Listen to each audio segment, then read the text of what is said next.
Disclaimer. Sebelum memulai video ini, Pak Beni sampaikan terlebih dahulu bahwa ini hanya latihan soal. Jadi bisa aja di sekolah kalian soalnya lebih susah atau mungkin lebih gampang daripada soal yang ada di latihan soal-soal ini. Jumlah soalnya pun belum tentu sama. Jadi jangan berharap banget ini bakal sama ya dengan soal yang ada di sekolah kalian. Tapi mudah-mudahan jika kalian memahami soal-soal yang ada di sini, kalian akan lebih mudah dalam menyelesaikan soal-soal di PTS kalian masing-masing. So, siapkan alat tulis kalian. Mari kita mulai. Oke, kita mulai dari nomor 1. Andi memiliki 36 kelereng hijau dan 24 kelereng biru. Perbandingan kelereng hijau dan kelereng biru Andi adalah berapa? Oke, di sini yang disebutin pertama kali kan kelereng hijau, baru biru. Jadi kita bandingkan nanti yang hijau berbanding biru ya. Nah, yang hijau katanya ada 36 buah. Sedangkan yang biru ada 24. Ya udah, kita tinggal sederhanain aja. Ini sama-sama bisa kita bagi dengan 12 ya. 36 dibagi 12 itu jadi 3. Berbanding 24 nanti dibagi 12, 2. Jadi perbandingan kelereng hijau dan biru yang dimiliki Andi adalah 3 banding 2. Gitu ya. Lanjut lagi ke nomor 2. Aura memiliki 90 cm pita merah dan 1,5 meter pita putih. Perbandingan pita merah dan pita putih yang dimiliki Aura adalah berapa? Oke, ini kita tuliskan dulu perbandingannya ya. Yang disebutin pertama kan merah, lalu putih. Berarti nanti merah berbanding putih. Di sini 90 cm berbanding 1,5 meter. Oke, kalau kita mau menyederhanakan suatu perbandingan, ingat satuannya mesti disamain dulu ya. Nah, saran Pak Beni adalah kita menyamakan satuannya ke yang lebih kecil. Di sini kan ada sentimeter sama meter. Yang lebih kecil kan sentimeter. Berarti nanti meternya ubah ke sentimeter. Berarti yang ini tetap 90 cm berbanding 1,5 meter itu diubah ke sentimeter, itu kan jadinya 150 cm. Pelajari lagi ya cara mengubah satuan dari meter ke sentimeter. Nah, di sini sentimeternya boleh dicoret. Lalu 90 banding 150 kita sederhanakan dengan sama-sama dibagi dengan 30. Oke. Jadi 90 dibagi 30 itu 3. 150 dibagi 30 sama dengan 5. Jadi perbandingan pita merah dan pita putih adalah 3 banding 5. Lanjut lagi ke nomor 3. Perbandingan jumlah siswa yang mengikuti pramuka dan paskibra adalah 3 banding 5. Jika jumlah siswa yang mengikuti kedua kegiatan tersebut adalah 96 orang, maka jumlah siswa yang mengikuti paskibra ada berapa? Oke, di sini ada keyword ya. Keduanya 96 orang katanya. Berarti untuk mendapatkan yang paskibranya aja, berarti caranya gini ntar. Paskib sama dengan perbandingan paskib di perbandingan semua dikali jumlah siswa. Maka ini nanti perbandingan paskibranya kan 5. Berarti nanti 5 per perbandingan semuanya. Jadi 3 tambahin sama 5 jadi 8 kan. Maka nanti bawahnya per 8 dikali jumlah seluruh siswanya kan 96. Ya udah kayak gitu. Nanti pelajari lagi ya, Pak Beni udah pernah bikin video tentang ini juga. Lihat aja tuh link yang ada muncul di pojok kanan atas ini ya. Oke, kalau kalian udah paham ini, baru kita lanjutin perhitungannya. Ini 96 sama 8 bisa dicoret. 96 sama 8 itu sama dengan 12. Jadi kita tinggal hitung 5 kali 12 sama dengan 60. Jadi yang paskibranya aja ada 60 orang. Gitu ya. Silakan dipahami lagi. Lanjut lagi ke nomor 4. Perbandingan uang Rani dan Rina adalah 2 banding 3. Sedangkan perbandingan uang Rina dan Rini adalah 4 banding 5. Jika jumlah uang mereka bertiga adalah 210.000, maka uang Rini adalah berapa? Nah, untuk menjawab soal seperti ini kita susun dulu ya, seperti ini. Kan awalnya Rani berbanding sama Rina ya. Lalu nanti Rina berbanding dengan Rini. Kan gitu kan polanya ya. Oke. Jadi Rani banding Rina ini kan 2 banding 3. Sedangkan Rina banding Rini 4 banding 5. Nah, ini dia belum setara nih perbandingannya. Jadi kita samain dulu atau setarakan dulu ya. Caranya kalinya menyilang nih. Perhatikan baik-baik caranya ya. Gini, 2 kita kaliin sama 4 buat dapetin si Rani. Jadi 2 kali 4, 8. Rani jadi 8. Nah, Rina itu kaliin ke bawahnya aja. 3 kali 4 jadi 12 ya. Lalu selanjutnya 3 dikaliin sama 5 jadi 15. Nah, dari sini kita dapetin perbandingan Rani, Rina, Rini itu 8 banding 12 banding 15. Gitu ya. Nah, sekarang yang ditanyakan uangnya si Rini. Berarti nanti uangnya Rini itu sama dengan Rini kan yang ini nih, yang 15. Berarti nanti 15 dibagi. Nah, pembaginya kan di sini dikasih tahu jumlah mereka bertiga. Berarti perbandingan ini nanti kita jumlahkan dulu nih buat jadi pembaginya. Jumlah ini kan sama dengan 35. Jadi 8 tambah 12 20 tambah 15 35. Lalu kita kalikan dengan uang mereka semuanya. Ada 210.000 kan? Ya udah, kita tinggal sederhanain aja. 210.000 sama 35. Ini kalau kalian kaliin dengan benar, 210.000-nya bisa dikaliin 15 dulu lalu dibagi 35. Atau boleh dengan coret-coret sih, bebas. Nanti kalau hitungannya benar, hasilnya adalah 90.000 rupiah. Oke ya. Jadi uangnya Rini 90.000. Oke, lanjut lagi ke nomor 5. Diketahui pernyataan-pernyataan berikut. Oke, sebelum kita baca pernyataannya, kita cek dulu yang ditanya aja ya. Di antara pernyataan di atas yang merupakan perbandingan berbalik nilai. Nah, ingat ya, kalau dia berbalik nilai, itu artinya yang satu naik, yang satu lagi turun ya. Jadi, kita lihat aja deh. Kalau bedanya sama yang senilai nanti, kalau senilai itu kalau besaran yang satunya naik, yang lain juga naik. Kalau yang satunya turun, yang lainnya juga turun. Intinya sih kayak gitu. Nanti kalian baca-baca lagi apa yang dimaksud dengan perbandingan senilai dan berbalik nilai. Oke, sekarang kita cek pernyataan pertama. Banyak pekerja dan waktu yang diperlukan untuk menyelesaikan sebuah rumah. Kita lihat, logikanya makin banyak pekerjanya, waktu yang diperlukan kan makin sedikit. Jadi pekerjanya makin banyak, waktunya makin dikit. Berarti yang I ini berbalik nilai. Kayak gitu, paham ya? Lanjut. Banyak bahan bakar dan jarak yang dapat ditempuh oleh kendaraan bermotor. Logikanya nih, kalau bahan bakarnya makin banyak, berarti jaraknya juga makin jauh kan? Nah, ingat kalau dia sama-sama gede, sama-sama naik, berarti ini senilai bukan berbalik nilai. Cek pernyataan ketiga. Kecepatan mobil dan waktu yang diperlukan untuk menempuh jarak tertentu. Kita cek. Coba deh, kalau kecepatannya makin tinggi, jadi makin cepat nih, waktu yang dibutuhkan kan makin sedikit kan? Jadi ini juga berbalik nilai. Oke ya. Lanjut. Banyak ternak dan waktu persediaan pakan yang akan habis. Oke, gini. Kalau ternaknya makin banyak nih, ntar kan makanannya makin cepat habis kan? Kalau ternaknya lebih dikit ya makanannya lebih lama habisnya.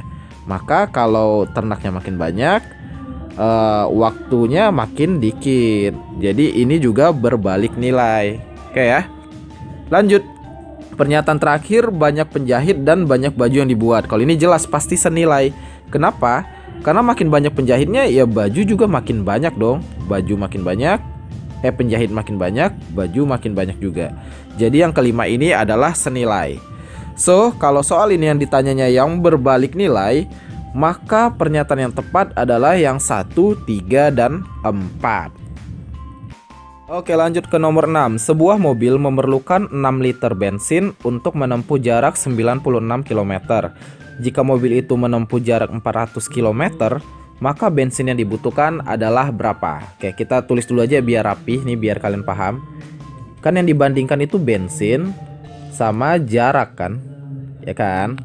Jadi di sini katanya kalau bensinnya 6 liter, berarti jaraknya 96 km. Sekarang bensin yang dibutuhkan berapa nih? Anggap aja B ya. Terus kalau jaraknya 400 km.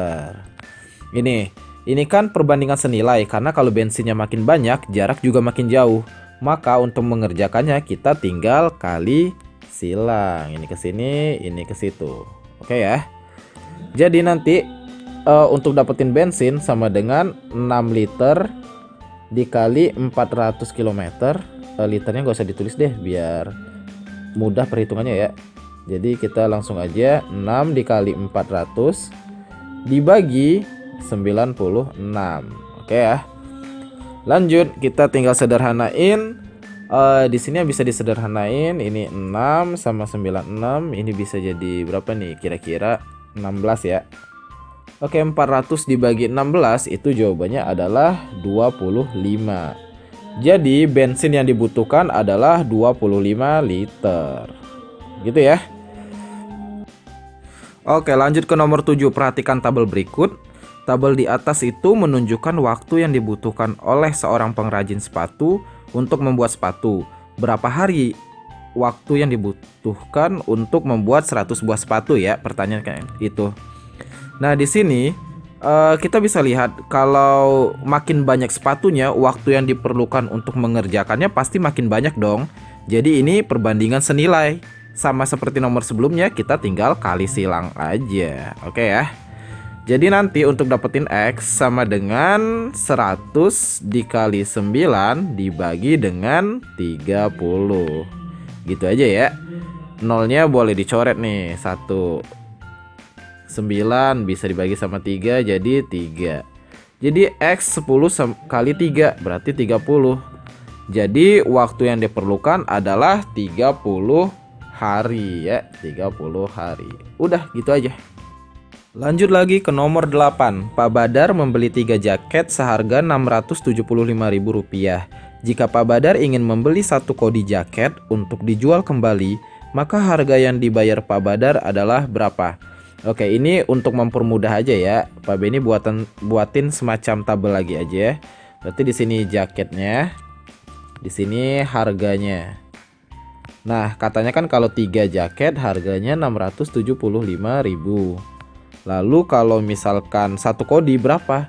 Ingat 1 kodi itu kan 20 buah. Jadi kita samain dulu. Karena ingat ya, ini 1 kodi sama dengan 20 buah. Iya. Nah, makanya di sini Pak Beni tulis 20. Jadi bukan 1 ya. Ingat loh, kita satuannya mesti sama. Anggap aja harganya X. Kita kan belum tahu. Seperti biasa kita kalikan silang. Oke. Berarti nanti X sama dengan 20 dikali 675.000 dibagi dengan 3. Ini 675.000 dibagi 3. Yang ini aja nih. Kan ini sama dengan 225.000 kan. Jadi ini 225. Nah, 225.000 dikali 20 hasilnya adalah Rp4.500.000. Jadi uang yang harus dibayarkan Pak Badar untuk membeli 1 kodi jaket adalah Rp4.500.000. Ya. Lanjut lagi ke nomor 9. Perhatikan tabel berikut. Di sini ada 4 tabel. Terus di antara pasangan nilai X dan Y pada tabel di atas yang merupakan perbandingan berbalik nilai. Oke, kalau perbandingan berbalik nilai berarti yang satu nilai. Kalau X nilainya turun berarti Y naik. Atau kalau X naik Y turun. Kayak gitu aja ya. Kita cek tabel pertama dulu. Yang X-nya 5 ke 10 itu kan dikali 2. Sedangkan 8 ke 4 itu dibagi 2 kan. Yang satu kali, yang satu bagi. Yang satu naik, yang satu turun kan. Maka yang ini berbalik nilai nih, tabel pertama. Selanjutnya kita lihat tabel kedua. Di sini kita hapus dulu yang ini. Nah, dari 15 ke 5 itu kan dibagi 3. Sedangkan 9 ke 3 juga dibagi 3 kan. Jadi kalau ini senilai dong, dia sama-sama dibagi. Oke, berarti yang ini bukan jawabannya. Next, tabel ketiga. Dari 2 ke 4, X-nya 2 ke 4 berarti kan dikali 2. Sedangkan yang Y-nya dari 12 ke 24 juga dikali 2 kan? Sama-sama dikali berarti sama-sama meningkat nilainya. Berarti ini senilai. Maka yang ketiga bukan jawaban kita nih. Yang diminta kan berbalik nilai. Oke ya. Next, tabel keempat. Dari 24 ke 6 itu kan dibagi 4. Sedangkan 6 ke 24 itu justru dikali 4. Nah, yang satu dibagi, satu dikali. Berarti ini berbalik nilai. So, nomor 9, tabel yang tepat adalah yang I dan IV. Atau yang pertama dan yang keempat. Ya, gitu aja. Lanjut lagi ke nomor 10. Seorang peternak mempunyai persediaan pakan yang cukup untuk 100 ekor ayam selama 30 hari. Kemudian, ia membeli lagi beberapa ekor ayam sehingga persediaan pakan tersebut akan habis dalam waktu 24 hari. Banyak ayam yang dibeli peternak itu ada berapa? Nah, di sini kalau kita pahami soalnya baik-baik, ini adalah soal tentang perbandingan berbalik nilai. Kenapa? Karena makin banyak jumlah ternaknya, maka makanannya akan habis lebih cepat, kan gitu. Oke ya. Jadi coba kita buatkan tabel dulu aja biar lebih mudah dipahami. Ini ternaknya. Nanti ada berapa ekor sama hari ini, maksudnya hari habis makanannya ya. Jadi yang pertama, kalau dia ada 100 ekor ayam atau ternaknya ayam tadi ya, maka kan makanannya habis dalam waktu 30 hari. Sedangkan peternak ini katanya beli lagi ayamnya, tapi kan gak disebutin berapa, jadi anggap aja X dulu ya. Nah, ini akan habis dalam waktu 24 hari. Nah, untuk perbandingan berbalik nilai, kita kalinya sejajar aja ya, selurusan nih. Kalau yang senilai, kita kan kali silang gitu. Oke, ke sini ya. Jadi nanti X sama dengan 100 dikali 30 dibagi 24. Ini kita tinggal sederhanakan aja. Ini bisa dicoret nih, bisa disederhanain. 100 sama 24 kita sama-sama bagi 4. Ini jadi 25, ini jadi 6. Lalu 30 bisa dicoret sama 6, sisanya 5. Jadi ternaknya sekarang adalah 25 kali 5. Berarti ada 125 ekor yang sekarang. Nah, tapi kan yang ditanya di sini banyak ayam yang dibeli. Berarti tambahannya aja. Awalnya dia udah ada 100 ekor. Berarti kalau sekarang 125, jadi yang dibeli adalah 125 ekor dikurang 100 ekor. Sama dengan 25 ekor. Gitu ya. Jadi nomor 10 jawabannya adalah 25 ekor ayam yang dibeli sama si peternak. Gitu. Oke, lanjut lagi ke nomor 11. Untuk menyelesaikan suatu pekerjaan selama 30 hari, diperlukan pekerja sebanyak 28 orang. Setelah dikerjakan 8 hari, pekerjaan dihentikan selama 8 hari. Agar pekerjaan tersebut selesai tepat waktu, maka pekerja tambahan yang diperlukan adalah berapa? Oke, sebelum kita memulai mengerjakan soal ini, kita harus pahami bahwa soal ini adalah tentang perbandingan berbalik nilai. Kenapa? Karena kalau harinya atau pekerjanya makin banyak, maka waktu untuk bekerjanya makin dikit kan? Karena dia makin cepat selesai. Kalau pekerjanya makin dikit, maka waktu yang dibutuhkan makin banyak. Kayak gitu ya. Nah, pertama kita buatkan tabel dulu untuk memahami maksud dari soal ini. Di sini variabelnya adalah pekerja sama waktu yang dibutuhkan kan dalam hari. Nah, katanya pekerjaan itu rencananya sih 30 hari dengan 28 pekerja, ya kan? Lalu sudah dikerjain 8 hari, berarti udah tinggal 22 hari kan? Nah, pekerjanya tetap 28 kan? Berarti yang 28 pekerja 30 hari kita coret aja. Karena sebenarnya dia sudah bekerja. Jadi kita fokus ke yang 22 hari lagi. Nah, yang jadi masalah adalah katanya di sini 8 hari pekerjaan dihentikan. Berarti kalau 8 hari dihentikan, harusnya sisanya kan tinggal 14 hari lagi kan. Nah, karena dia pengen tepat waktu juga, butuh berapa tambahan orangnya. Jadi itu konsep dari soal ini. Jadi pekerjanya anggap aja P ya, karena kan kita belum tahu berapa. Ya udah, karena kita udah tahu ini perbandingan berbalik nilai, kita tinggal kalikan searah aja, jangan kali silang ya.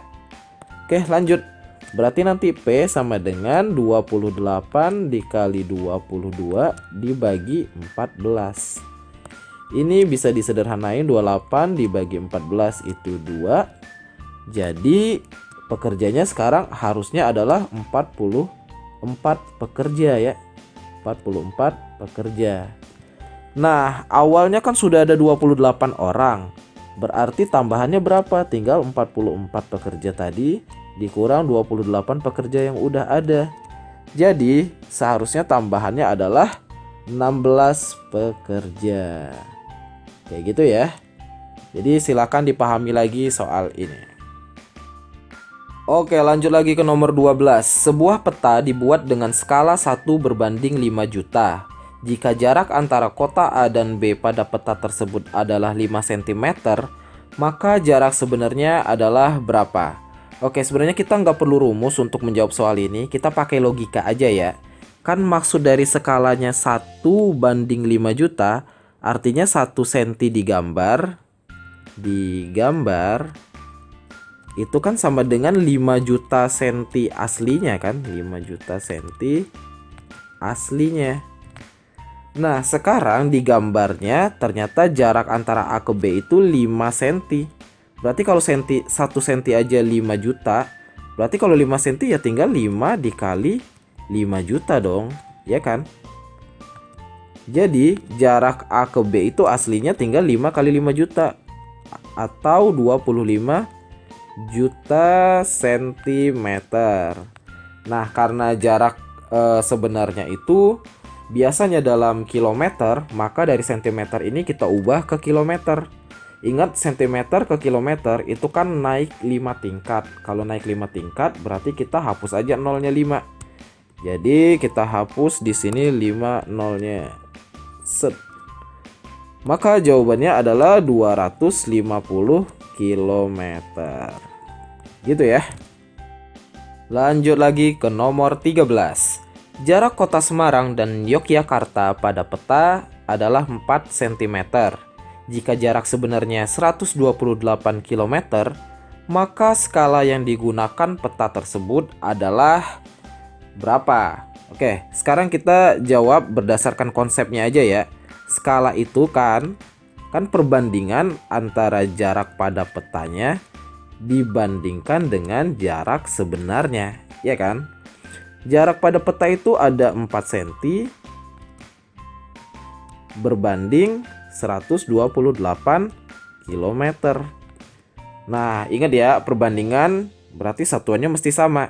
Jadi kita ubah aja ke dalam senti semuanya dulu ya. 4 cm per 128 km itu kita tinggal tambahin nolnya 5 ya. Karena kilometer ke senti turun 5 tingkat. Jadi tambahin aja nolnya 5. 3, 4, 5 di sini ya.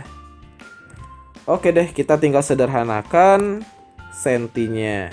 Sorry, ini tadi udah jadi senti. Nah, sekarang kita boleh coret sentinya. Terus 4 sama 128 kita bisa sederhanakan menjadi 32. Oke, ini 4 sama 128 ini jadi 32. Udah deh, berarti skalanya adalah 1 banding 32. Nolnya ada berapa nih? Tinggal 1, 2, 3, 4, 5. 1, 2, 3, 4, 5 gitu ya. Atau kalau mau ditulis perbandingan, jadi 1 berbanding 3.200.000 gitu. Oke ya, 1 berbanding 3.200.000. Lanjut lagi ke nomor 14. Suatu peta memiliki skala 1 berbanding 800.000. Jika jarak antara kota A dan kota B adalah 48 km, maka jarak kedua kota tersebut pada peta adalah berapa? Nah, lagi-lagi Pak Beni nggak pakai rumus ya untuk menjawab ini. Kita lihat aja. Kan di sini skalanya 1 berbanding 800.000. Artinya kalau 1 cm berarti sama dengan 800.000 cm aslinya kan. Ini peta, ini jarak sebenarnya. Ya kan? Nah, sekarang 48 km itu kan sebenarnya. Nah, 48 km sama dengan berapa sentimeter? Jadi 48 tambah aja nolnya 5. 1, 2, 3, 4, 5. Jadi 4.800.000 cm kan? Ya udah, kita tinggal bandingin aja. Kalau sebenarnya 4.800.000 cm, maka di petanya berapa gitu. Kita tinggal kali silang aja kayak biasa. Berarti tanda tanya si peta itu adalah 4.800.000 dikali 1 dibagi 800.000. Kan kayak gitu. Oke, nolnya boleh kita coret dulu biar nggak membingungkan. Nolnya 5 kita coret ya. Sama yang ini. Dah, lalu 48 dibagi 8 sama dengan 6 kan? Ya udah, 6 kali 1 ya 6. Jadi jarak pada petanya adalah 6 cm. Gitu ya. Jadi nomor 14 jawabannya 6 cm. Lanjut lagi ke nomor 15. Denah sebidang tanah berbentuk persegi panjang berukuran 60 cm dikali 45 cm. Jika skala denah tanah tersebut adalah 1:300, maka luas tanah sesungguhnya adalah berapa? Ingat ya, yang ditanya luas tanah sesungguhnya dan bentuknya persegi panjang. Itu artinya luasnya nanti adalah panjang sesungguhnya dikaliin sama lebar sesungguhnya juga. Gitu ya. Oke, di soal ini kan baru tahu ukuran panjang dan lebar di denah, belum sesungguhnya kan. Berarti kita tinggal kaliin sama skalanya aja untuk dapetin yang sesungguhnya. Oke, berarti panjang sesungguhnya adalah 60 cm dikali 300. Jadi 60 dikali 300. Terus kali lebarnya adalah 45 kali 300 juga. 45 kali 300. Nah, 60 dikali 300 ini kan 18.000. Ingat ya, ini tadi masih cm ya satuannya. Kali 45 dikali 300 adalah 13.500 cm. Ini baru kita kaliin nih. Ini udah panjang sebenarnya sama lebar sebenarnya. Jadi ini adalah 2. Oh, kita ganti dulu aja ke meter ya biasanya ya. Jadi ini kita coret nolnya 2. Ini juga kita coret nolnya 2. Jadi 180 meter dikali 135 meter. Oke, udah dalam meter semua, kita tinggal kaliin biasa. 180 dikali 135 itu adalah 24.300. Meter kali meter berarti meter persegi. Gitu ya. Jadi untuk soal nomor 15 ini jawabannya adalah 24.300 meter persegi. Lanjut lagi ke nomor 16. Apabila harga jual lebih kecil dari harga beli, maka titik. Oke, ini kita udah masuk ke topik tentang jual beli, untung rugi dan segala macamnya ya. Ini masuk di topik aritmatika sosial. Jadi begini, kalau misalkan harga jual lebih kecil dari harga beli, itu artinya kita mengalami kerugian. Kenapa? Karena modal, harga beli itu kan modal, terus kita jual yang lebih dikit. Kalau misal gini, modalnya sama dengan 100.000, lalu dijual dengan harga 80.000 misalnya. Kita udah punya modal 100.000 nih, terus kita jual dengan harga 80.000, berarti kan rugi kita, rugi sebesar 20.000. Gitu ya. Jadi konsepnya, kalau harga jualnya lebih kecil dari harga beli, maka kita akan mengalami kerugian. Gitu. Lanjut lagi ke nomor 17. Perhatikan pernyataan berikut. Ini ada 4 pernyataan. Pernyataan yang benar adalah yang mana? Oke, berarti kita tinggal cek satu-satu aja ya. Pernyataan pertama, untung sama dengan harga beli dikurang harga jual. Salah ya. Kenapa salah? Karena gini, untuk mendapatkan untung di mana-mana, untung itu berarti harga jual kita kurangin sama harga beli. Contohnya kayak gini deh, kita mau dapat untung, berarti kalau harga jual, kalau kita belinya 100.000, Berarti harga jualnya harus lebih dari 100.000, misalnya 120.000. Baru kita dapat untung sebesar 20.000. Kayak gitu ya. Jadi untuk dapetin untung itu adalah harga jual dikurangin harga beli, bukan sebaliknya. Jadi yang pertama salah nih. Next, harga beli sama dengan harga jual ditambah untung. Ini juga salah. Kenapa? Karena harga beli itu kita dapatkan dengan cara harga jual dikurang untungnya berapa, gitu ya, sama kayak tadi tuh contohnya. Oke, jadi yang ini juga salah. Lalu rugi sama dengan harga beli dikurang harga jual. Ini benar. Kenapa? Karena kalau ketika kita rugi, harga belinya itu lebih besar dari harga jual. Makanya di sini harga beli kita kurangin dengan harga jual. Gitu ya. Nanti kalian baca lagi teori tentang untung rugi, harga beli, dan harga jual. Lanjut pernyataan keempat. Harga jual sama dengan harga beli dikurang rugi. Ini juga benar.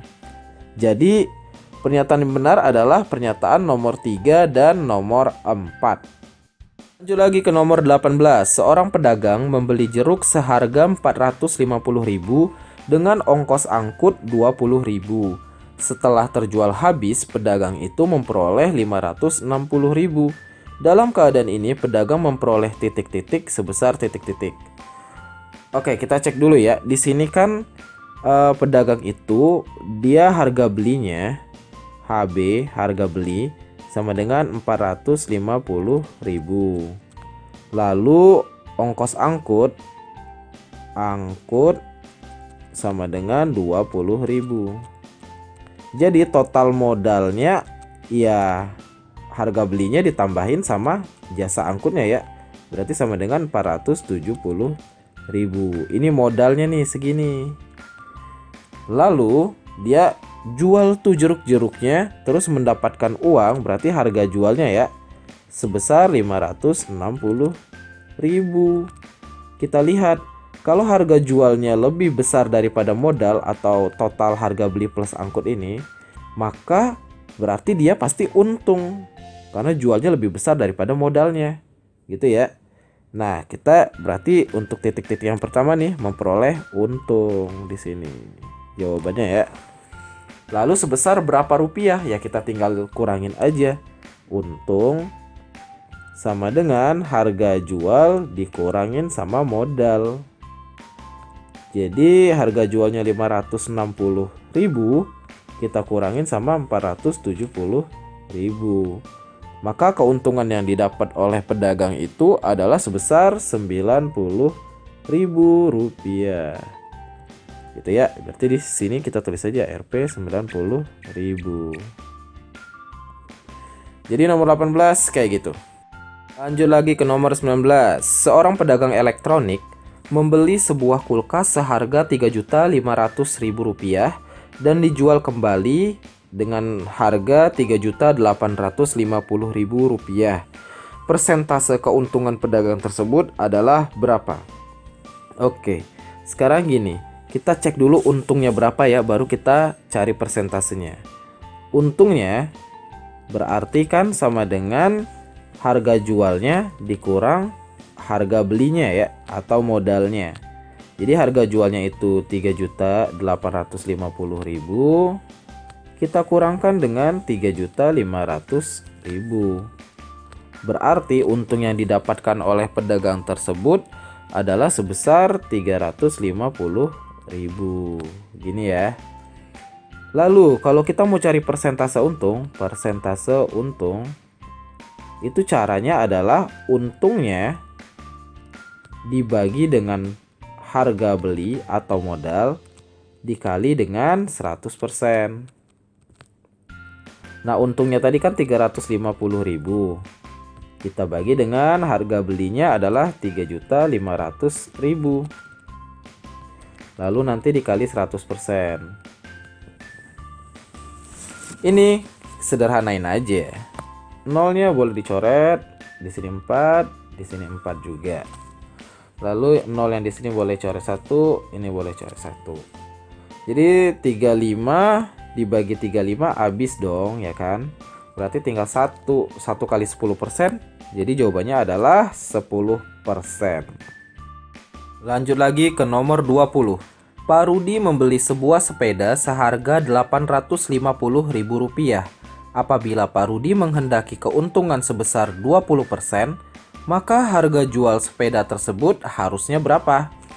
Oke, katanya di sini untung yang diinginkan adalah 20%.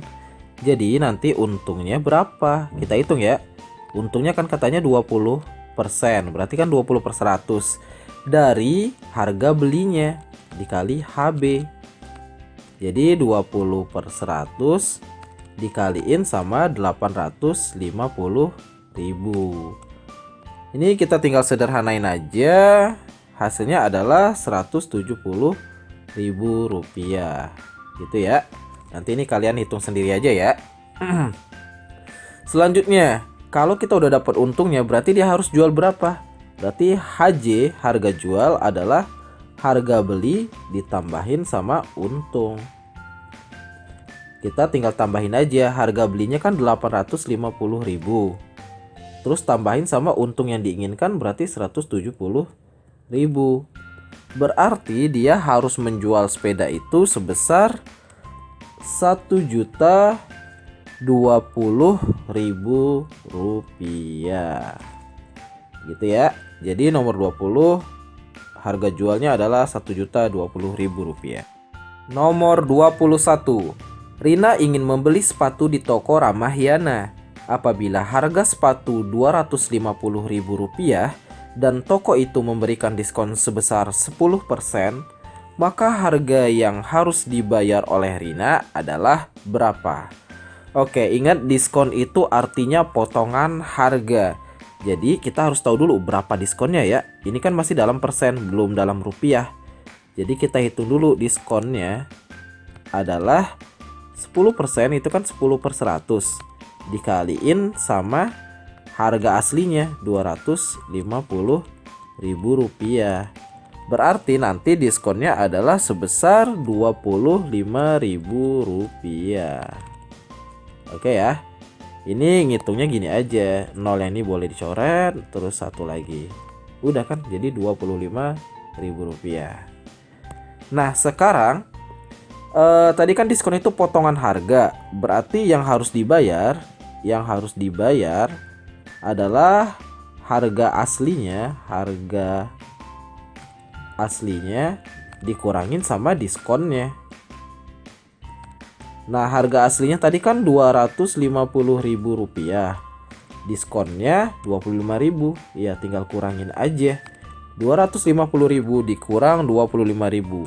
Berarti nanti si Rina harus bayar sebesar Rp225.000 untuk sepatu itu. Lanjut lagi ke nomor 22. Perhatikan daftar harga dan besar diskon pada tabel berikut. Jadi ini ada beberapa toko yang menyajikan diskon ya. Sakina membeli sebuah baju dan celana di toko yang sama. Di toko mana Sakina berbelanja agar memperoleh harga yang paling murah? Oke, gini. Kan konsepnya dia mau cari yang paling murah. Paling murah itu kan artinya yang diskonnya paling gede kan? Ya dong, ya kan? Diskon paling gede berarti harganya paling murah. Nah, sebenarnya kalau kalian mau hitung satu-satu boleh juga. Misalnya di toko Makmur deh, harga bajunya didiskon 10%. Kalian cari dulu nih harganya setelah didiskon. Harga awalnya 50.000, didiskon 10% jadi berapa. Lalu tambahin harga celana 100.000 dikali diskon 25%. Terus tambahin yang harga baju tadi. Itu kan baru toko Makmur. Terus kalian bisa cek juga yang Toko Jaya, Toko Maju, sama Toko Menang. Jadi bakal lama banget kan sebenarnya. Kecuali kalau kalian ngitungnya cepet, ya kan? Nah, untuk soal seperti ini, Pak Benny punya triknya. Kalian perhatikan baik-baik. Di setiap toko, total diskonnya kan sama semua nih, baik baju atau celana. Kita lihat ya. Di toko Makmur, total diskonnya kan 35%. Di Toko Jaya, 35% juga kan? Di toko maju 35% juga. Lalu di toko menang 35% juga. Jadi sebenarnya diskon mereka itu di setiap toko totalnya sama kalau beli baju sama celana, sebesar 35%. Lalu triknya di mana? Kita lihat nih. Kita lihat aja harga yang paling mahal di antara ini. Yang paling mahal kan celana. Karena celana 100.000, baju cuma 50.000. Makanya kita cukup lihat toko mana yang memberikan diskon celana paling besar. Berarti di sana pasti yang paling murah. Kita lihat nih. Di toko Makmur, celana itu didiskon 25%. Kalau di Jaya cuma 20%, di Maju cuma 15%, di toko Menang cuma 10%. Jadi kan yang diskonnya paling gede itu di toko Makmur. Jadi jawabannya ya jelas, si Sakina lebih baik beli baju dan celana di toko Makmur. Gitu aja triknya. Kalau nggak percaya kalian boleh hitung satu-satu ya. Pasti nanti hasil paling murah ada di toko Makmur itu. Jadi nomor 22 jawabannya toko Makmur. Lanjut lagi ke nomor 23. Pak Dani membeli sebuah sepeda. Karena suatu hal ia menjual kembali sepeda tersebut seharga 1.400.000 dan mengalami kerugian sebesar 30%. Berapakah harga beli sepeda tersebut? Nah, untuk soal ini kita mesti memahami bahwa harga beli atau dengan kata lain modal ya, harga beli atau modal itu kita anggap 100% karena itu nilai atau uang awal kita. Jadi karena di awal kita anggap 100% dulu. Lalu katanya dia mengalami kerugian 30%. Berarti dari sini kita bisa tahu persentase harga jualnya. Harga jual itu kan berarti harga beli dikurang rugi. Nah, harga belinya 100% dikurang ruginya 30%. Itu artinya persentase harga jualnya adalah 70%. Gitu ya. Jadi kita udah dapet dua nih. Harga belinya 100%, harga jualnya 70%. Nah, kita di sini udah dikasih tahu juga nih harga jualnya berapa. Tinggal kita bandingin aja. Berarti kita misalkan bikinin tabel lagi. Ini harga beli, ini harga jual. Harga belinya 100%, harga jualnya 70%. Lalu di sini harga jualnya 1.400.000. Harga belinya kan kita mau cari tahu, berarti anggap aja X. Ya udah, kita tinggal kali silang aja ini ke sini, ini ke sini. Oke. Kita kali silang ya, berarti nanti X sama dengan 100% dikali 1.400.000 per 70%. Nah, di sini persennya boleh dihilangkan karena ada atas sama bawah, dibagi aja ya. Lalu 1.400.000 dibagi 70 bisa dong. Ini bisa nih, 14 bagi 7 sama dengan 2. Nolnya juga boleh coret 1. Oke ya. Jadi dari sini kita bisa tentukan bahwa harga belinya pasti 2. Nolnya ada berapa nih? 1, 2, 3, 4, 5, 6. Berarti harga belinya pasti 2 juta rupiah. Gitu ya. Jadi nomor 23 jawabannya 2 juta rupiah.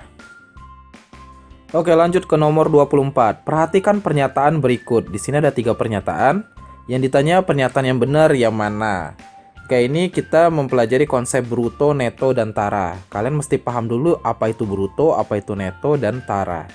Ini misalkan aja ya. Misalkan ada satu keranjang jeruk. Ini jeruk nih.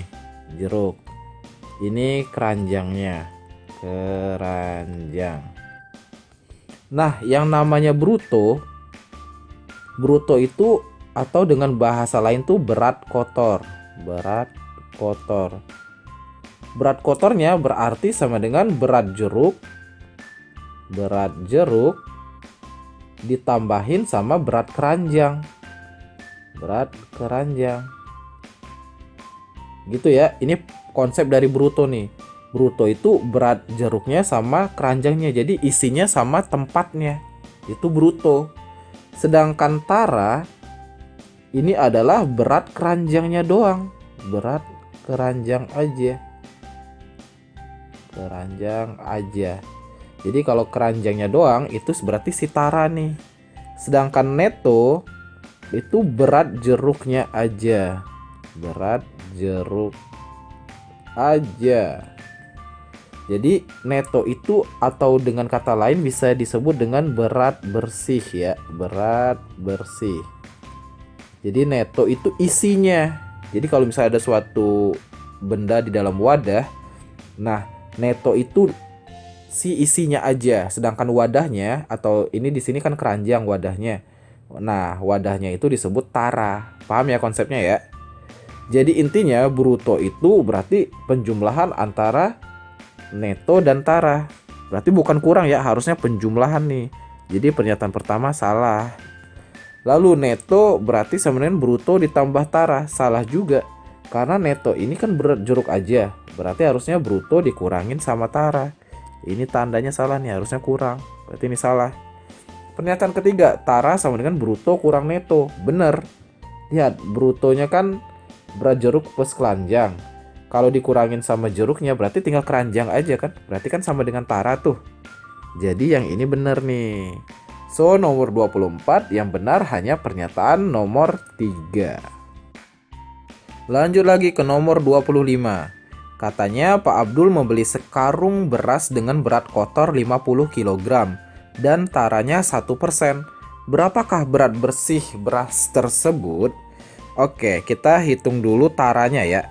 Kan taranya 1%, berarti tara 1/100. 1/100 dari bruto. Oke. Nah, berarti kan 1/100 dikali 50 kg karena berat kotor atau ini berat kotor bruto ya. Cek yang soal nomor 24 tadi Pak Beni sudah bahas kok. Jadi kita tinggal cek aja 1/100 kali 50. Berarti sama dengan 0,5 kg. Oke ya, taranya berarti setengah kilo aja. Maka neto, ingat neto itu sama dengan bruto dikurang tara. Nah, brutonya kan 50 kg. Dikurangin sama 0,5 kg taranya. Berarti netonya adalah 49,5 kg. Gitu ya. Lanjut lagi ke nomor 26. Pak Karta membeli sekarung tepung terigu dengan berat kotor 50 kg dan tara 2%. Jika harga tepung terigu per kilogramnya adalah Rp4.000, berapa harga yang harus dibayar Pak Karta? Oke, untuk nomor 26 ini maksud soalnya adalah yang dibayar Pak Karta itu tepungnya aja ya, nggak dihitung dengan karungnya. Makanya yang dibayar sama Pak Karta itu netonya aja. Paham ya? Jadi pertama kita tentukan dulu taranya. Taranya katanya di sini 2%. Berarti sama dengan 2/100 dikali brutonya. Brutonya 50 kg. Berarti dikali 50 kg. 2 kali 50 100 bagi 100 berarti 1 kg. Oke ya, taranya 1 kg. Netonya adalah bruto dikurang tara. Oke. Brutonya kan tadi 50 kg kurang taranya 1 kg. Jadi netonya adalah 49 kg. Nah, ini yang dibayarin sama Pak Karta per kilogramnya Rp4.000. Jadi yang dia harus bayar adalah 49 kg dikali Rp4.000. Oke. Nah, ini tinggal kaliin biasa aja. 49 kali 4.000 berarti nilainya adalah Rp 196.000. Oke. Jadi yang harus dibayar Pak Karta adalah Rp196.000. Oke, sekarang nomor 27. Lestari menabung di Bank Sejahtera sebesar Rp500.000 dengan bunga 6% per tahun. Besar uang tabungan Lestari setelah 10 bulan menabung adalah berapa? Oke, kita harus tahu dulu bunganya yang dia dapat berapa ya. Karena kan kita mau tahu setelah 10 bulan. Jadi kita hitung dulu bunganya. Bunganya sama dengan katanya 6%, berarti 6 per 100. Tapi kan dia nabungnya 10 bulan aja, berarti dikali 10 bulan per, ini kan per tahun. Jadi setahun itu 12 bulan kan, berarti kita bagi 12. Dikali, dia nabungnya 500.000, jadi kita kaliin dengan 500.000. Oke deh, kita proses. 6-nya bisa dicoret dengan 12, sisanya 2. Lalu 10, 0-nya boleh dicoret. 0 yang ini boleh dicoret juga sama ini. Berarti tinggal 50.000 dibagi 2 sama dengan 25.000 ya. Berarti ini Rp 25.000. Oke, kita udah dapat bunganya berarti 25.000. Maka tabungan akhir maksudnya setelah 10 bulan itu ya. Itu kan sama dengan tabungan awal ditambah dengan bunga. Ya udah, tabungan awalnya kan 500.000 ditambah bunganya 25.000. Berarti nanti setelah 10 bulan menabung, si Lestari ini akan mendapatkan sebesar 525.000 rupiah gitu ya. Oke, sekarang lanjut ke nomor 28. Pak Ahmad menabung di Bank Sentosa sebesar 5 juta rupiah dengan bunga 6% per tahun. Setelah jangka waktu tertentu, tabungan Pak Ahmad menjadi 5.200.000 rupiah. Lama Pak Ahmad menabung adalah berapa lama? Oke, sekarang kita lihat nih. Dari sini aja dia awalnya nabung 5 juta. Terus setelah beberapa waktu berubah jadi 5.200.000. Dari sini kita bisa simpulkan bahwa bunga yang dia dapatkan adalah 5.200.000 dikurangin sama 5 juta kan awalnya. Oke ya, sampai situ paham ya? Karena awalnya 5 juta terus ternyata pas dia narik dapat 5.200.000. Berarti bunganya adalah sebesar 200.000 rupiah. Sampai sini bisa dipahami ya? Oke, lanjut. Ingat, bunga itu ngitungnya kan sama dengan persentasenya, berarti sini 6%, 6 per 100 dikali bulannya berapa lama kan, per 12 karena ini per tahun. Dalam setahun ada 12 bulan dikali awalnya kan ada 5 juta rupiah. Nah bulannya ini nih yang kita mau cari berapa kan gitu. Oke, kita hitung deh. Bunganya tadi udah ada 200.000 sama dengan 6 per 100 kali berapa bulan bagi 12 kali 5 juta. Oke, kalau ada yang bisa disederhanain, kita sederhanain dulu aja. Kita lihat di sini 6 sama 12 bisa dicoret ya. Berarti ini tinggal 2. Lalu ini 100, nolnya bisa coret 2 sama yang ini. Tinggal ini 50 dibagi 2. Jadi ini 25. Oke ya, berarti nanti di sini berarti bulan sama dengan 200.000. Ini kan 25.000 kali 25.000. Maka bulannya doang akan sama dengan 200.000 dibagi 25.000. Kita lihat nih. Nolnya boleh kita coret 3. 200 dibagi 25 itu sama dengan 8. Jadi si Pak Ahmad ini pasti sudah menabung selama 8 bulan. Oke ya, bisa dipahami ya. Jawabannya 8 bulan. Lanjut lagi ke nomor 29.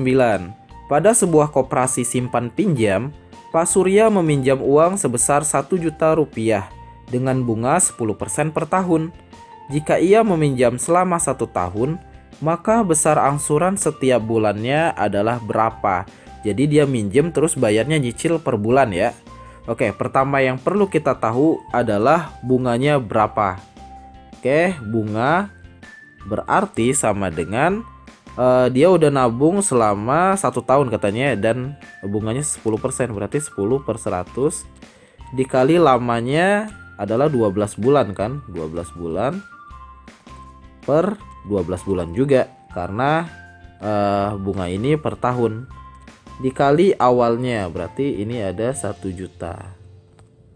Oke deh, kita sederhanain, bulan sama bulan habis, 0, 01, kita 0 sama 0 yang ini. Oke ya, berarti bunganya adalah sebesar Rp100.000. Jadi total pinjaman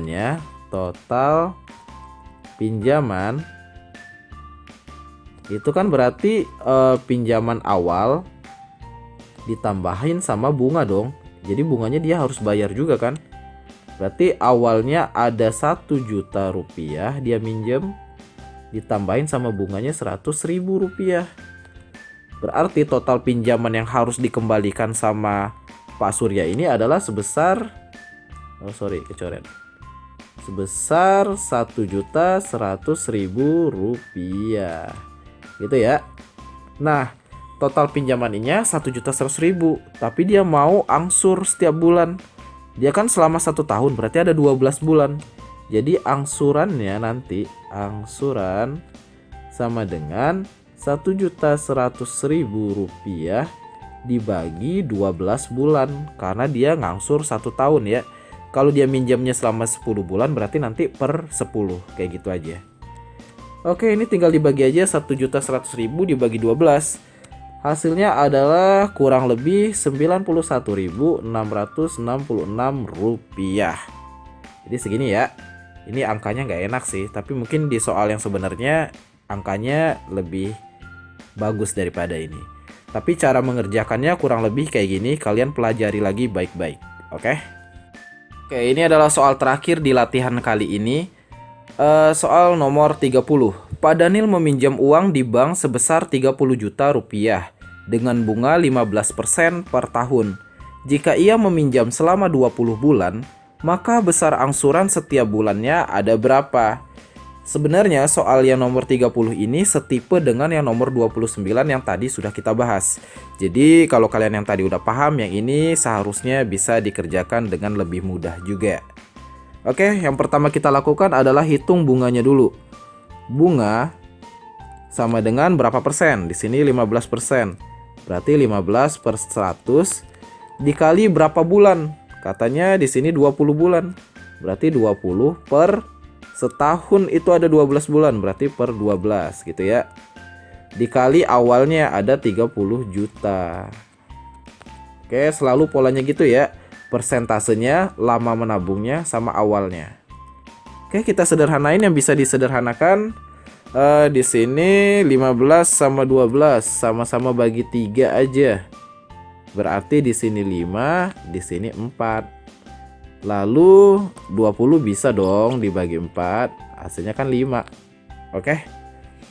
Lalu 100 di sini nolnya ada 2, boleh dicoret nolnya 2 biji. Udah deh. Kita tinggal kali ini aja, 5 kali 5 25 dikali 3 berarti 75. Nolnya tinggal 1 2 3 4 5. Berarti 1 2 3 4 5. Jadi bunganya yang harus dibayarin adalah 7.500.000 rupiah. Maka total angsuran berarti kan sama dengan pinjaman awalnya tuh 30 juta ditambahin sama bunganya 7.500.000. Berarti totalnya jadi 37.500.000 rupiah. Ini yang menjadi hutangnya Pak Daniel.